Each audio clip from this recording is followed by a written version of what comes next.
If you know someone wealthy, that means at some point, somewhere in the generations, someone took a stand and said enough is enough. And they were the breakout person who went from broke to making an impact, to making a change, to changing the legacy of the people below him. Welcome to the Dean Graziosi Show. All success starts right here. If you know somebody that's in an amazing relationship or they're an incredible parent, but they came from dysfunction, that means there was a point where someone said enough is enough, and they made a stand. They drew a line in the sand, basically, and changed future generations. With all the changes and the craziness going on in the world, isn't it time for all of us to take a stand, to say enough is enough in our own lives, for society, for the human race? Listen, I drew my family's history here because I think it's so important to see how radical change can happen in a moment. It's not handed down. It's not a gift. If previous generations didn't do it for us, for the human race, then it's our time. We must stand up. We must decide that we are the generation that can make change for ourselves, for our family, and for the world. So I want to give you a little history here. I think it's really important. In 1901, and I know all this because my father is 84 years old tomorrow, and he has the greatest memory ever. My son inherited that memory, and he's shared with me all these stories, and I know him probably better than anyone in my life. But in 1901, my grandfather, Carmen Graziosi, left Italy and came to the United States with nothing. Now, my grandfather, Carmen, left because he was in a very abusive family, physically abused. So he said, enough is enough, and he left and came to America with nothing, didn't even speak the language. He got here, he married my grandmother, Myrtle Howell, and they have 12 children. Now, unfortunately, my grandfather didn't stop the dysfunction. He physically abused all 12 of his children. He physically abused my grandmother. My father tells me horrific stories. They finally divorced. My father was the youngest of 12. My grandmother was blind in one eye because at one point she was pregnant, and I guess my grandfather didn't want to have another baby, and he punched her in the face while her glasses were on. And when she went on the floor, he took his heel and ground it. And I don't mean to be so graphic, but my dad tells me that story. It still sticks in my head. I've never shared it publicly ever in my life. He took his heel and ground it into her face, and she went blind in one eye. That's what my grandmother dealt with.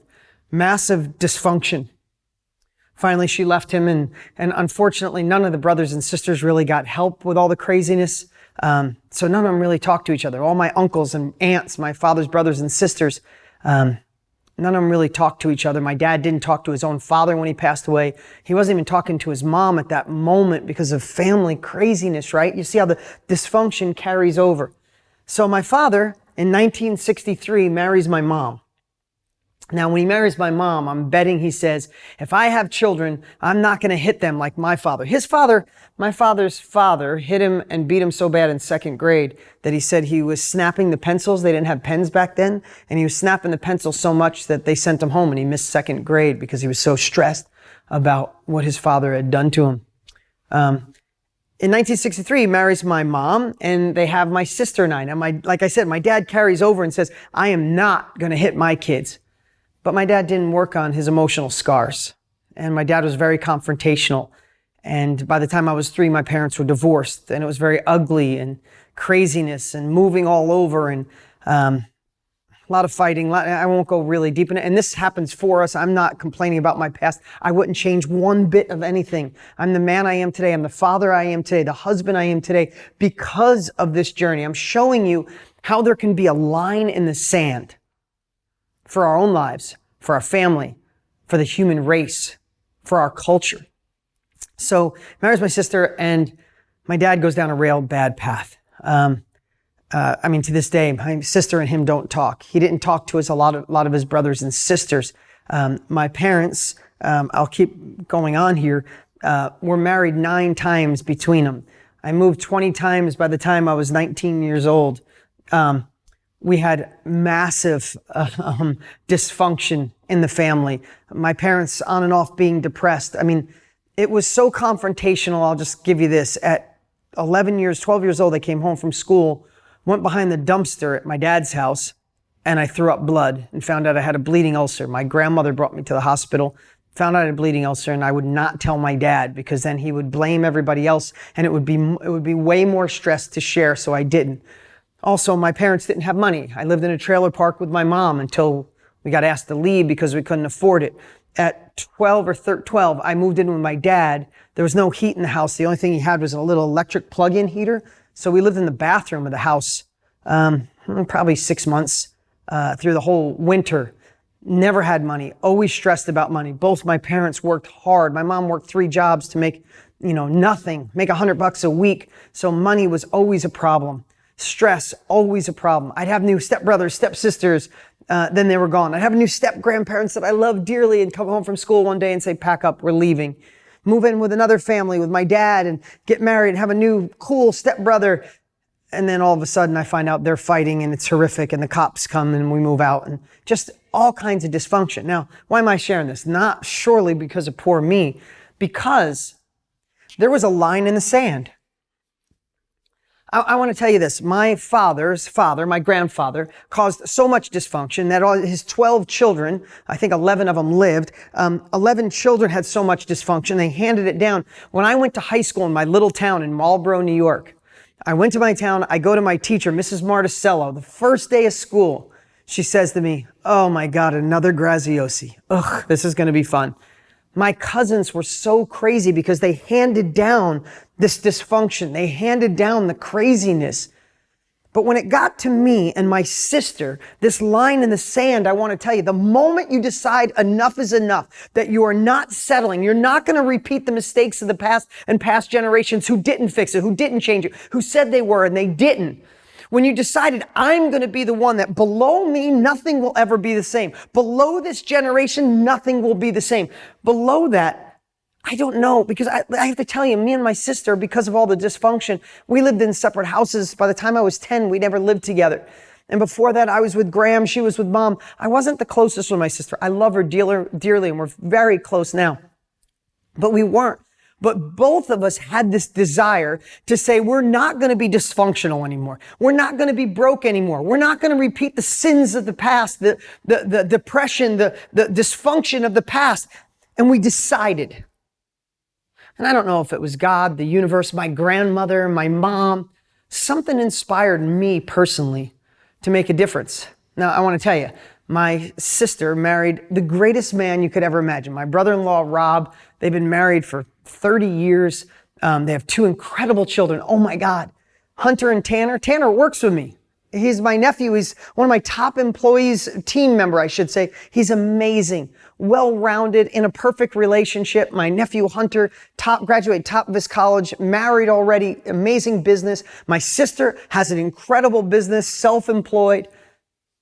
I was blessed to have more success than I ever imagined possible. I have 3 incredible children.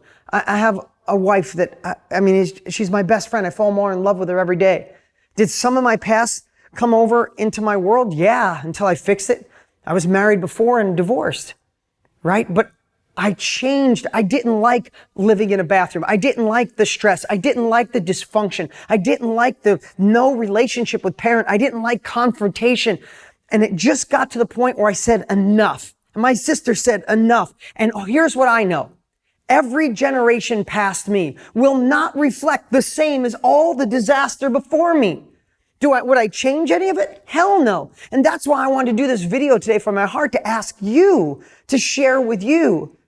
Don't you want to be the one that said enough is enough for you? Enough is enough for your family? Enough is enough for our society, the human race? That we could take a stand in all areas and say, I'm drawing a line in the sand. This isn't something we're going to fix someday. This isn't something somebody else is going to fix for me or for other people. There's no knight in shining armor coming to save us. It's on us. And when you take responsibility for it, oh my God, when you take responsibility for old beliefs, I have to tell you, the beliefs of multiple generations of dysfunction are still inside of me. My father instilled, I love him dearly now and we're in a different space, but he's instilled some really shitty, for lack of a better word, beliefs inside of me that I had to purge out, because if I kept those beliefs, I would get what they had. If I kept those beliefs about money, I'd be broke. If I kept those beliefs about family, I'd be single. I'd have massive dysfunction. If I kept those beliefs about being a parent, being married, I would keep getting divorced over and over again and keep screwing things up. Same with my sister. If we take the sins of the past in our society and the human race, we will keep repeating this generation after generation, and enough is enough for us and the world. What if we just declare today, this moment, right now, that we're going to be that person for our family? We're going to be the one that shifts everything. We're going to be the ones that in 3 generations from now, they're going to look back and say, oh my God, my grandmother, she came from this, and other people in her family settled and they thought this, but my grandmother, my God, she took a stand. And these are now my new values. This is my new culture. This is what we've done. Wouldn't that be the greatest gift you could give? And think about it. When success happens, we could help solve problems, right? We could solve with our actions, the books we read, the people we surround ourselves with, the words we use, the actions we take. We can also help by cutting checks and helping foundations go faster and quicker. That's what life is about. Growth and contribution. This just shows that I was blessed to grow. I'm lucky. I don't know how I got here, but I did. But we don't have to make it luck. We can make a conscious decision to move forward. I made conscious decisions to model other successful people, not my family. I decided to read books and go to masterminds and gain capabilities to make a shift. And you can make that decision right now, wherever you are. And it doesn't mean your life has to be this horrific. It just means that maybe you want to make a shift. Maybe it's time for something new. Maybe it's time to have this line in the sand in your lineage. And when people look back, they know you took a stand. You made a difference. This message was on my heart. This is my family. This is where we are. And I believe all Graziosis below my sister, well, their maiden name is Graziosi, and my children, it doesn't matter how much wealth they have. The wealth will be inside of them. The success will be who they are as a part of this human race. The contribution they give to the world. The growth they continue to have. And how they pass that down to their children, like handing off a baton of the success baton, not the dysfunction baton. Thank you so much for allowing me to share my family's journey. Now, please know I wouldn't change one bit of it. This made me the human I am today, and I'm proud of the person I am. But I'm betting as I was sharing, one part of it or multiple parts hit you, maybe in your relationships or the way you parent or the income that you create or the career you're in or the society that we're in, and bonding the human race and not settling anymore, not allowing the past to repeat itself, to stand up and say, enough is enough. This is the generation. This is the time. I'm the one to do it. No one else can do it for me. If you feel that way, then I did my job sharing my personal life today. Thanks so much for being with me. Thanks so much for listening or watching. If you'd love more of this, then go to deansnextlevel.com. deansnextlevel.com. See how you can be a part of my inner circle where I do trainings like this every single month live. I'd love to have you there, answering your questions as they come in and helping deliver the capabilities that can allow us all to go to another level. What's up? What's up? Hey, before you go, you need to watch these next few videos. They're absolute game changers. Hurry up and click right over here and watch them, and I'll see you there.